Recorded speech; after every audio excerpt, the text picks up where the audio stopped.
¿Qué tal? ¿Cómo están todos ustedes? Estamos en un nuevo encuentro de Podcast de la Libertad en el marco de la Fundación Atlas para una Sociedad Libre desde Buenos Aires, y hoy vamos a conversar con un amigo desde Ecuador con el cual vamos a hablar sobre distintos puntos como la libertad en Ecuador, la dolarización en Ecuador, cómo han logrado bajar ya hace tiempo la inflación, los nuevos desafíos que enfrenta este país, y la labor del Instituto Ecuatoriano de Economía Política creado por la querida Dora D'Ampuero. Así que presentamos a Daniel Mayorga. Él es un muy joven, ahora nos va a contar su edad, analista del Instituto Ecuatoriano de Economía Política, abogado y bueno, una persona ya comprometida con las ideas que compartimos. ¿Cómo estás, Daniel?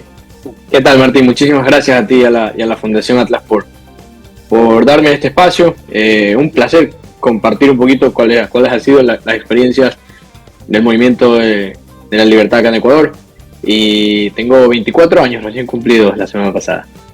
Bueno, una sana envidia, digamos, y está buenísimo ver tu compromiso y tu actitud en distintas, y tus actividades en distintos encuentros liberales por el mundo, y esto asegura que la libertad tiene futuro en Ecuador y América Latina.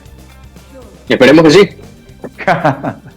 Así que, en primer lugar, ¿nos puedes contar brevemente, como introducción, qué es el IEP? Claro, el IEP es básicamente un think tank. Es un tanque de pensamiento nacido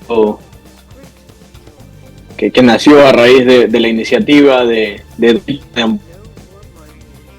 Dora D'Ampuero en el año 1992. Dorita es una economista.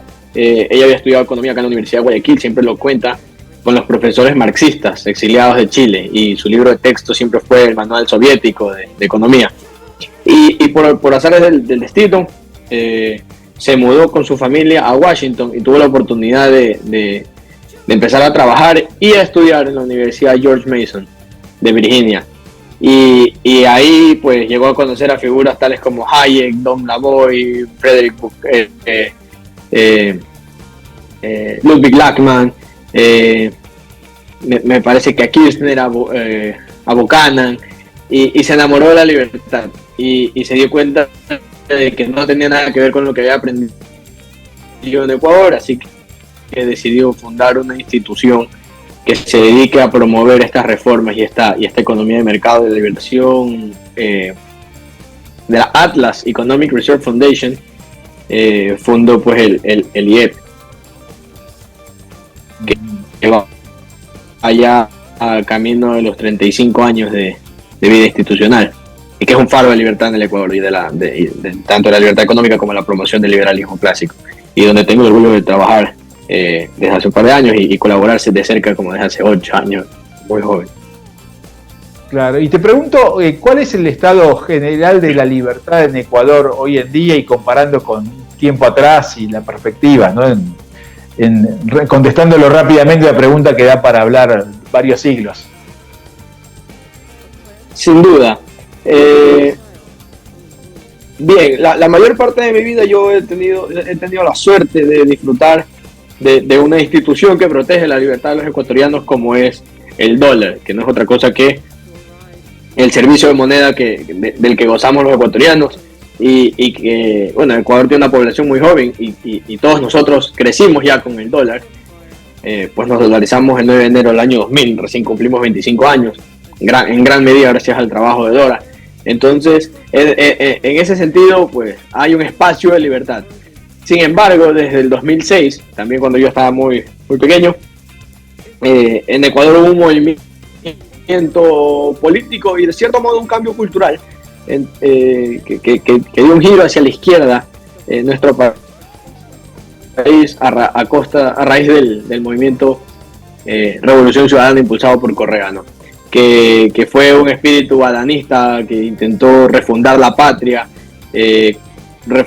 construyéndose una nueva constitución, a echar la medida, a imagen y semejanza muy similar a la de Chávez en el año 2000 en Venezuela, con 5 poderes y con instituciones constitucionales que permitían al Ejecutivo hacer y deshacer a su antojo, con una nula división de poderes, sobre lo que podemos hablar después, si nos da el tiempo, una función de participación social que lo que hacía era expropiar a los ciudadanos el derecho de participar desde la sociedad civil en política y en su puesto, pues cooptar todas las instituciones del Estado.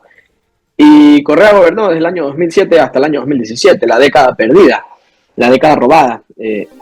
Y si bien los altos precios del barril de petróleo durante esa época nos permitió tener una alta tasa de inversión pública y una burbuja de liquidez, pues todo eso era insostenible, como decía, como diríamos, una borrachera, y ahora nos empezamos a comer la resaca, ¿no? Del chuchaqui, le decimos en Ecuador. Y efectivamente, desde el 2010 para acá han pasado gobierno tras gobierno no tan afines o completamente contrarios a la agenda de gobierno correísta. Y, como sabes, el fin de semana pasado, pues Daniel Noboa se hizo con la victoria en las elecciones frente a la candidata, al títere que había puesto Correa como candidata, Luisa González, con una aplastante victoria de más de 11 puntos porcentuales, 1.200.000 votos aproximadamente. Entonces, hay grandes expectativas. No obstante, tenemos un lastre, un ancla que no deja que Ecuador salga a flote, tanto en su economía como en lo institucional, que es la Constitución del 2008. Y probablemente la Constitución va a ser reformada. El presidente Noboa ha anunciado que quiere llamar a una asamblea constituyente. Entonces hay una ventana de oportunidad para que facciones o elementos liberales dentro de nuestro país pues impulsen determinadas reformas que necesitamos, fundamentalmente en abrirnos al mundo y a la inversión extranjera y a la atracción de inversiones privadas para el desarrollo de nuestro país, en materia energética, en materia financiera y en algunos otros aspectos que podemos tocar. Sí, y para ir cerrando, te pregunto, y desde la perspectiva de Argentina, ¿no?, que nuestro gran desafío todavía es salir de la inflación, ¿la dolarización ha funcionado en términos de matar la inflación en Ecuador? Absolutamente. Si se trata de acabar con la inflación, no hay mejor alternativa que dolarizar sin ambajes la economía. Yo te cuento que me dedico gran parte de mis actividades en el instituto es conversar con estudiantes, tanto de educación superior como de colegios, como en escuelas, como en empresas, y tratar de explicar un poco, porque el Ecuador tiene una población muy joven, el 40% está por debajo de los 30 años. Entonces hay que explicar de alguna forma qué significó la dolarización del Ecuador. Y yo les explico que durante los últimos 15 años de la existencia del sucre, que era la moneda que nosotros utilizamos, el dólar pasó de valer 70 sucres a 25.000 en tan solo 5 años, del 80 al 90, del 85 al 90, pasó de valer 70 a más de 700 sucres por dólar.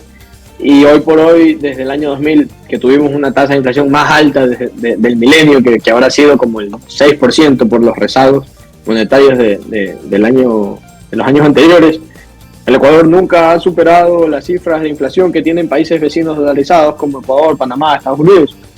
Nunca hemos superado, quizás en 2008 llegamos cerca del 8 o el 9% de inflación, pero en general la gente en Ecuador no sabe qué es la inflación. No tenemos como otros países ese deporte nacional que es andar viendo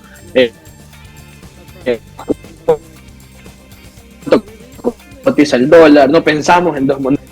Nos viven en todas partes del mundo, compramos por internet en todas las tiendas del planeta sin ningún tipo de problema, porque tenemos la mejor moneda del mundo, que es el dólar, porque es la que mejor reserva valor, la que mejor nos permite llevar cuentas y la que es un medio de intercambio generalizado. No obstante, hay muchos desafíos que siguen pendientes para aprovechar todo el potencial productivo que tiene el dólar, atrayendo inversiones, integrándonos financieramente a los mercados internacionales y a los mercados de capitales del mundo entero, conectar la liquidez del Ecuador con los océanos de liquidez que hay afuera para aplicar, si quieres, un poco como lo ha hecho Panamá, y se fomente la inversión productiva en el Ecuador. No obstante, el dólar ha sido desde luego el refugio más importante de los ecuatorianos para hacer frente a las pretensiones totalitarias del correísmo durante su década, y también para hacer frente al excesivo gasto público que no puede financiarse con emisión por parte de gobiernos de todos los colores. Bueno, Daniel, muchísimas gracias por la posibilidad de charlar con vos y compartir con los argentinos la experiencia ecuatoriana en materia de libertad, desafíos y sobre todo de dolarización, que tanto nos interesa saber para ver hacia dónde, qué podemos aplicar nosotros y hacia dónde vamos. Muchísimas gracias. Gracias a ti, Martín. Un abrazo a todos. Un abrazo.